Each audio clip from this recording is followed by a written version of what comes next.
Après 60 ans, le mal de dos n'est pas seulement une douleur. C'est souvent une peur. La peur de ne plus pouvoir se lever. La peur de devenir dépendant. La peur que ça ne s'arrange plus jamais. Et ce que je vais vous dire aujourd'hui, personne ne vous l'explique clairement.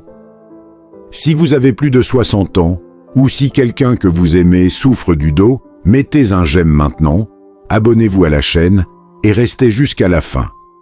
Ce message peut vraiment changer votre façon de voir votre douleur. Je suis médecin et depuis des années, j'écoute des patients me dire « Docteur, j'ai mal au dos, c'est là je naisse pas ». Et à chaque fois, cette phrase me serre le cœur. Parce que derrière ces mots, il n'y a pas seulement une douleur.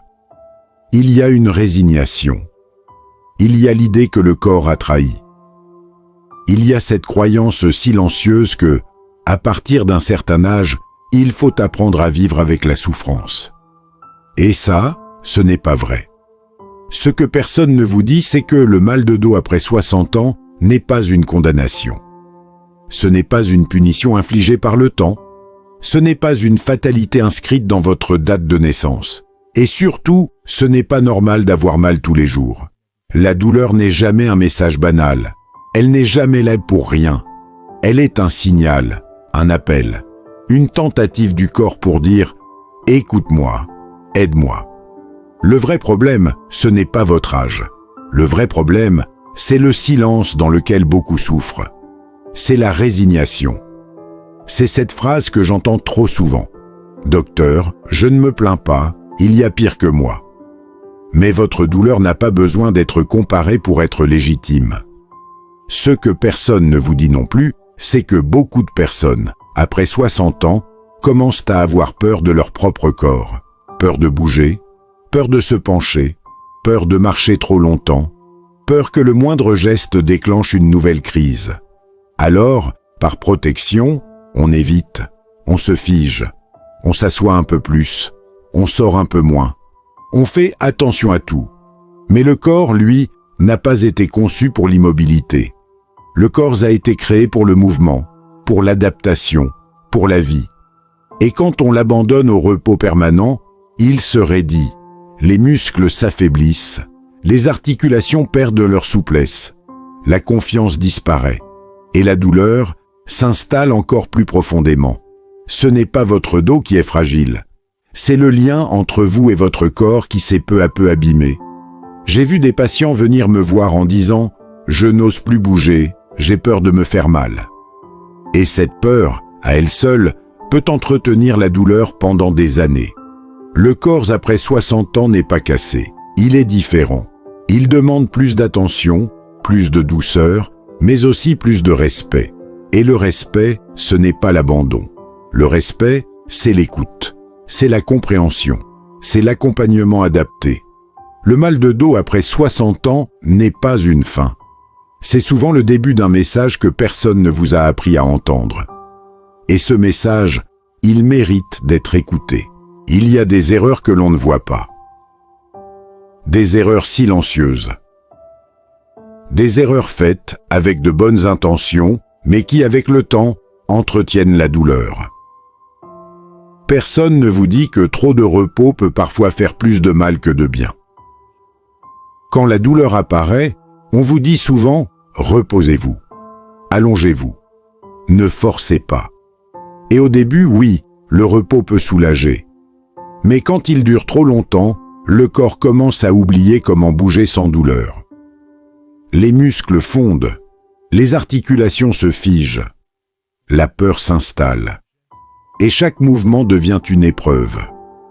Personne ne vous dit non plus que certaines positions que l'on croit confortables abîment le dos à long terme. S'affaler dans un fauteuil, dormir toujours dans la même position, rester penché vers l'avant pendant des heures. Sur le moment, ça soulage. Mais jour après jour, ces postures fatiguent la colonne, déséquilibrent les muscles et entretiennent l'inflammation. Et puis, il y a ce que l'on oublie presque toujours de regarder. Ce qui n'apparaît pas sur une radio. Ce qui ne se voit pas à l'IRM, le stress, la solitude, les inquiétudes, les peurs pour l'avenir, les nuits où l'on rumine en silence. Tout cela ne reste pas seulement dans la tête. Le corps encaisse, les épaules se crispent, le dos se contracte. La respiration devient plus courte. Et, sans qu'on s'en rende compte, la douleur s'ancre. Le dos parle souvent quand les mots restent coincés. Quand on a trop porté pour les autres. Quand on n'a pas osé dire qu'on allait mal. Quand on a appris à tenir bon coûte que coûte. Et pourtant, j'ai vu des choses profondément encourageantes. J'ai vu des hommes et des femmes de 70, 80 ans arriver en consultation fatigués, inquiets, parfois découragés. Ils me disaient « Docteur, je croyais que c'était fini pour moi. » Et petit à petit, ils ont retrouvé de la mobilité. Un soulagement réel, mais surtout, ils ont retrouvé de la confiance. Pas grâce à des miracles, pas grâce à une solution magique, mais grâce à la compréhension de leur douleur. À des gestes simples, adaptés à leur âge et à leur corps. À un mouvement progressif, respectueux. Et à un accompagnement médical bienveillant. La douleur n'a pas toujours disparu du jour au lendemain, mais elle a perdu son pouvoir. Elle n'était plus une ennemie. Elle devenait un signal que l'on savait écouter. Vous n'êtes pas faible parce que vous avez mal. Vous n'êtes pas trop sensible. Votre corps ne vous abandonne pas. Votre corps essaie juste de vous parler. Et quand on apprend à l'écouter, même après 60, 70 ou 80 ans, beaucoup de choses peuvent encore changer. Il n'est jamais trop tard pour renouer avec son corps. Vieillir, ce n'est pas renoncer à son corps. Ce n'est pas accepter la douleur comme une obligation. Ce n'est pas baisser les bras en se disant « c'est comme ça maintenant ». Vieillir, c'est apprendre à s'écouter autrement, avec plus de patience, plus de respect, plus de bienveillance envers soi-même. C'est comprendre que le corps change, oui, mais qu'il continue à parler, à s'adapter, à répondre quand on lui donne ce dont il a besoin. Et parfois, le simple fait de comprendre ce qui se passe change déjà énormément de choses. La peur diminue, la tension se relâche, la douleur devient moins envahissante.